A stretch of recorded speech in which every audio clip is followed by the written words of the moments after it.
Well, we've been on a happiness journey, and we've recognized that on this journey that there are many paths in which to find happiness, and we're just kind of scratching the surface in terms of the different paths. But in addition to the many paths to happiness, there are also many pitfalls. And in a couple of weeks, we'll be talking about some of the pitfalls to happiness as well, because we should take a look for them as well. But we started off by recognizing that one of the paths to happiness, and again, this was so reinforced and really blossomed in my understanding with the youth group at Hinsdale, which just goes back to the song, "I Gotta Be Me." You know, I'm not going to try and, I will find happiness when I'm not worried about living into what others have expectations, for me. So I gotta be me, it's a great song. And so for me, that's been the icon or the modicum for that first week. And then the week after that, then we looked at having an open mind. And then last week we looked at having open hands. And if you want to get caught up on any of those, you'll see that we've got an insert in your bulletin there. We try to make it real easy for you. You can just take your phone. Most of us have phones now. You can either use your QR code or you can take your camera, and some depends on what. You can just click on that. You can go right to Chris's words, Gina's words, or any of mine for those opening thoughts. So today we go to the open heart. Now, the United Methodist Church came up with the slogan, "Open minds, open hearts, open minds, open doors," and I kind of came close because we've done open minds, open hands, open hearts, but I feel we had the open doors down pretty well. We didn't need to talk about open doors. We spent a lot of time on that. So today I want to talk about open hearts, and I've suggested, and I hope you agree.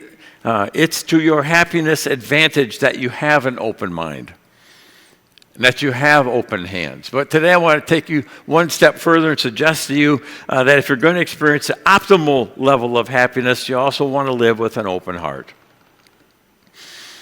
And I want to suggest to you that this is the most dangerous one. So what? You have an open mind. The worst thing you can realize is, whoopsie, that wasn't right.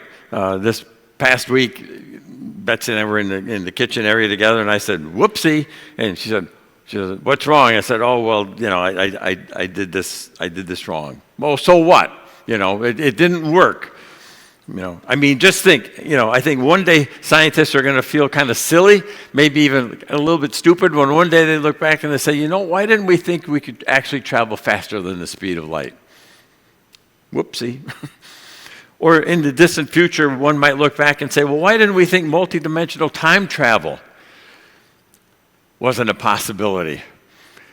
Or one day I really think that there'll be a day when medicine is going to realize that cancer is and has been curable and preventable. And they'll look back to, whoopsie, never realized that was coming. And I also believe that one day that love will reign. I'm an optimist in that regard. I'm telling you, the world will change. It's a promise that we live in with the Scriptures. It's a promise that we live into with Jesus. And that if we're open-minded, there's so much to discover.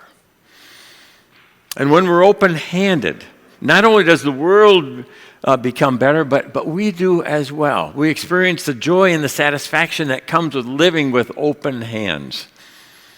Now, not everything that we give is through the church. I know that many of you support organizations, and there's a joy that's experienced, as we give. But as a faith community, think of the impact that we've made. In a couple of weeks, we're going to be going to feed my starving children, and that'll help kids eat. Boy, when you're hungry, nothing makes you happier, than getting a meal.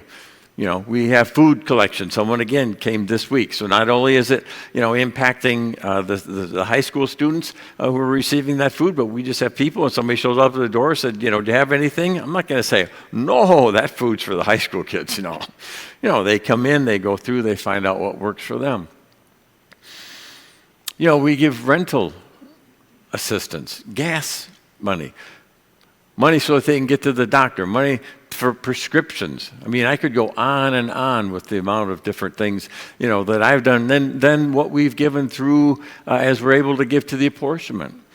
And hopefully we can experience that as joy, not begrudgingly. Paul says that the Lord loves a cheerful giver. And then as we come here and we hear the good news, that too is to bring joy. All of that as a result of living with open hands. But when we become open-hearted, we risk being wounded. We risk being betrayed. We risk being hurt, let down. There are few things more dangerous than living with an open heart. I wouldn't want to see a show of hands, but I suspect all of us have had our hearts broken at one time or another. And the result is much different than if you try to create a better widget and you failed. If you allow yourself to be open and to be vulnerable, you run the risk of a broken heart.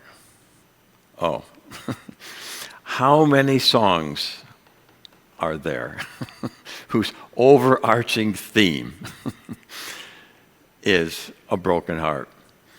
Someone once said, if you play a country western song backwards, you get your wife back, your dog back, and your car back. Elvis, Heartbreak Hotel. And I cannot hear Whitney Houston, anyone else sing, but I will always love you. It's the story of a broken heart. And do you know the person who lives with that closed heart? And I'm sure the reasons are varied. In one way or another, that heart was clamped down, clamped shut, but you've seen it. Or maybe just by the way someone carries themselves, you can tell that they've been wounded, and so the heart has been closed off. So a few weeks ago, we talked about the power of worship, and I asked us to think about our hesitancy and movement in worship. And last week in her opening, Gina offered up as a suggestion that as we came forward to receive the elements, that you do with open hands to receive. And many of you did. And I hope that little change, it was a little change for some of you, I hope that the little change helped elevate your experience. Now, that's a start, right? For those of you who took that as a first step, kudos to you. When I was talking about worship in our gathering a couple of weeks ago, I focused, in our singing together, and that as a denomination, we'd become pretty frozen in place, right? And I mentioned that a mere, 75, 90 years ago, one of our nicknames was the Shoutin' Methodists, that we were engaged and that there was a spirit of enthusiasm. When Isabella Bromfrey, who would later become Sojourner Truth because she escaped slavery in the state of New York. We often think of that just taking place in the South, but Isabella Bromfrey became Sojourner Truth.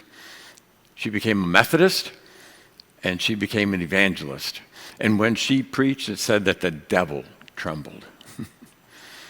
Fanny Crosby, great hymnist. Blessed assurance, to God be the glory. Those are the songs that engage us. Those are the songs that are meant to free us up and to open up our hearts. So I wonder if we might try a little experiment. Just pretend for a moment. Don't get too nervous. But if you have I know you have a dominant hand, okay? So if you would take your dominant hand then and pretend that you are changing a light bulb. Can you all do that? Can you do that? Yeah. And now pretend that next to that is another light bulb that this hand needs to help with. Ooh, we're getting close to revival right here. Look at that. Look at that. It doesn't feel too bad, does it? Now I know for some of us, thank you. I know that for some of us, that feels so foreign. But that's what the Scripture calls us into. And as I thought about that in relationship to this scripture into this theme. When we raise our hands in worship, what are we doing? We are exposing ourselves, right? We are making ourselves vulnerable. We're saying, well, I'm declaring to you, oh God, I want to trust you in everything.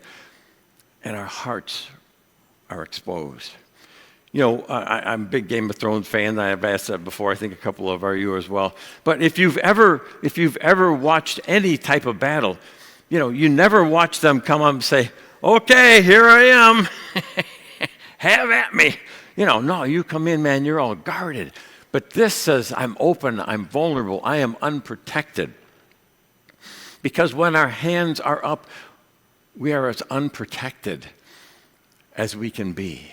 Yeah? So there's this wonderful moment in the life of Jesus. Real vulnerability as the story unfolds as we watched. Well, it's either in the life of Jesus or the afterlife of Jesus or the life before the afterlife of Jesus. It's in that time where Jesus has been crucified, resurrected, but he hasn't been ascended yet. And he's just, it appears from what we can tell, he's just kind of walking around, having conversations with people, kind of dropping in on them, if you would put it that way. It's just Jesus being with people. As I said, that's Luke 24, particularly long pericope, and so I thought it was fun to kind of watch it on the screen. And it says, now on the same day, two of them were going to the village called Emmaus. Now Emmaus was about 7 miles to Jerusalem, from Jerusalem, and they were talking to each other. They're just walking down the road about everything that had happened. Now what had happened was Jesus had been crucified. And the tomb was empty. And as they talked and discussed these things with each other, Jesus is suddenly with them, but they don't recognize him. And he says, what are you guys talking about? And their faces were sullen. They were sad. And the one whose name we're told is Cleopas said, are you the only one in all of Jerusalem who doesn't know what's happened? Jesus says, well, what? And they said, well, it's about Jesus of Nazareth. And I almost can imagine him going, who's that? But he doesn't, as far as we know. They said, well, he's a prophet. He's a prophet, powerful in word and deed before God and all the people, the chief priests, and our rulers handed him over to be sentenced to death. They crucified him. Oh, and we had hoped. Oh, man, can't you just feel their hearts breaking? We had hoped that he was the one who would redeem us, redeem Israel.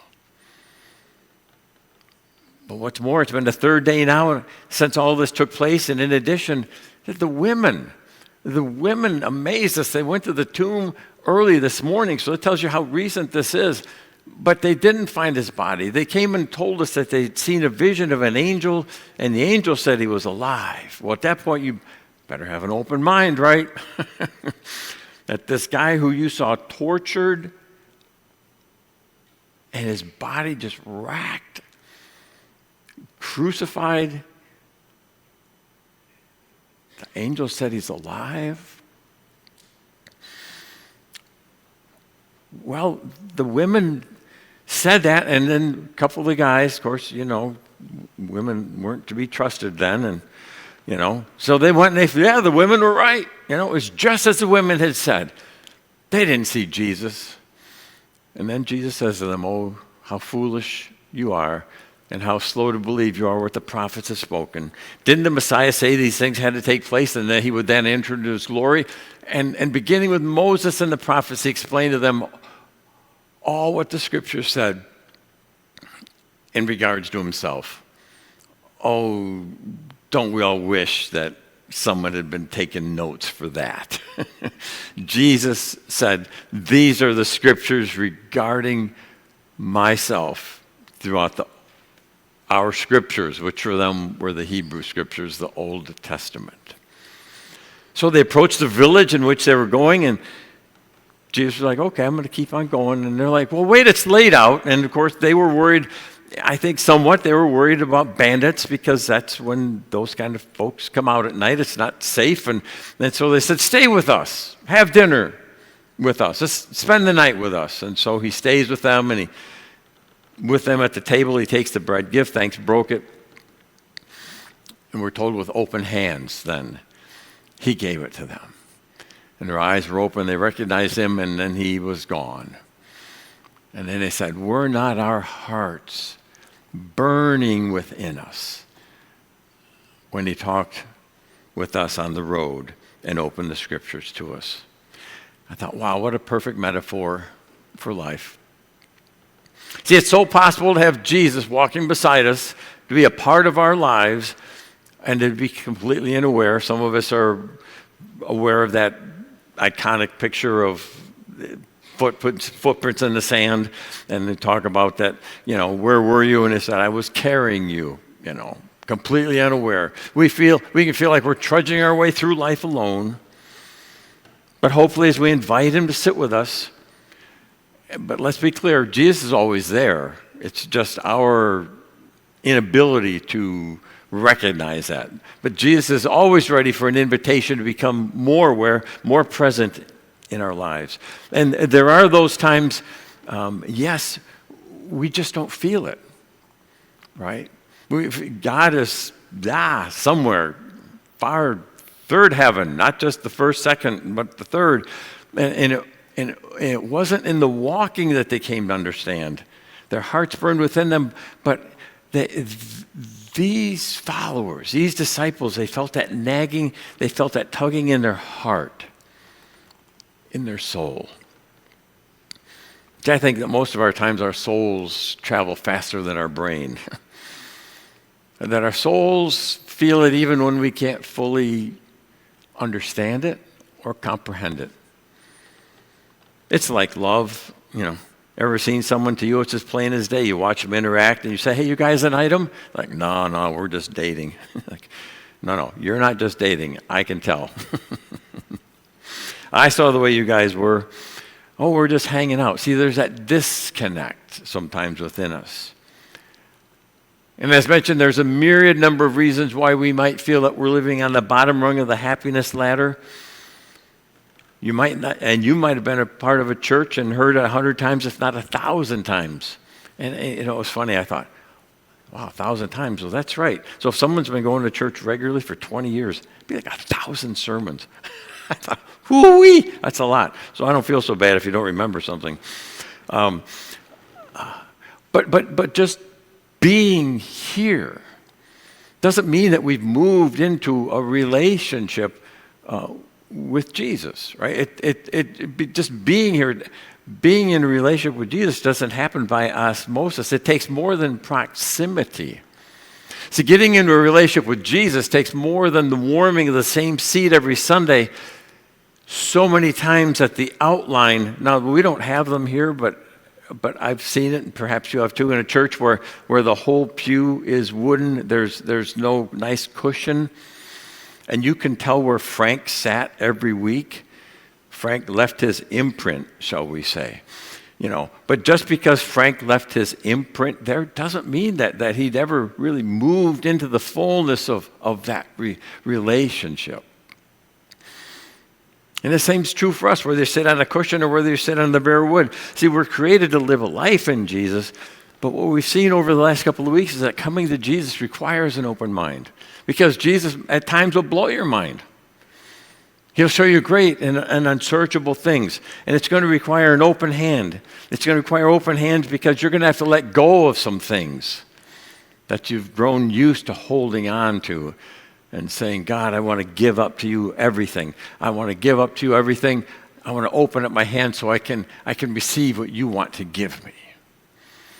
You have to come with him too with an open heart. I remember what it was like before I trusted my life to Jesus.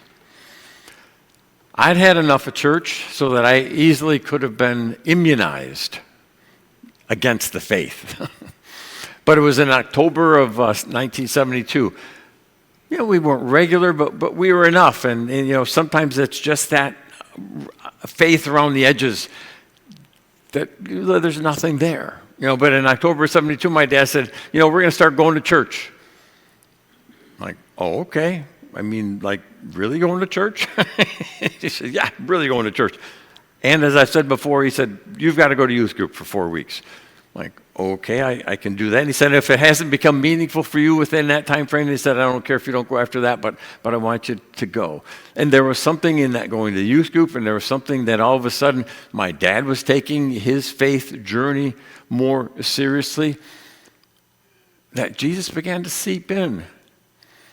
And the scriptures started resonating with me and opening my eyes.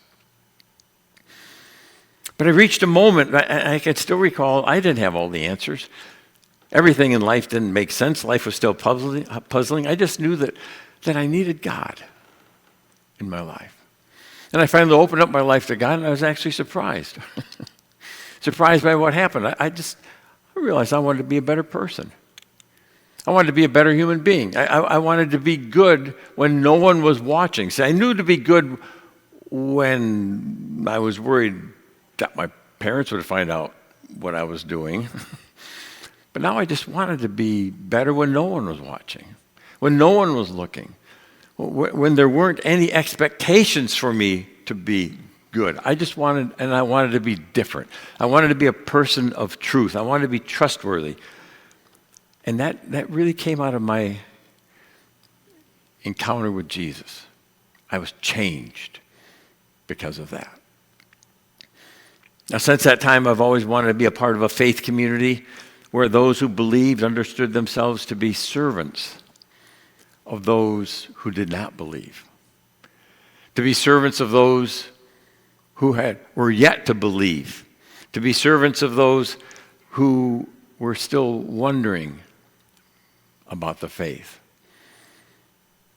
Where those who believed, I wanted to be a part of a community where those who believed would sacrifice some of what felt comfortable and normative to them, and to sacrifice those things on behalf of those who did not yet believe. Where those of us who believed would make ourselves secondary. And friends, some of you know that rubs the established church against the grain. So often the church becomes the perfect place for those who already believe, and so irrelevant and distressing and confusing for those who do not.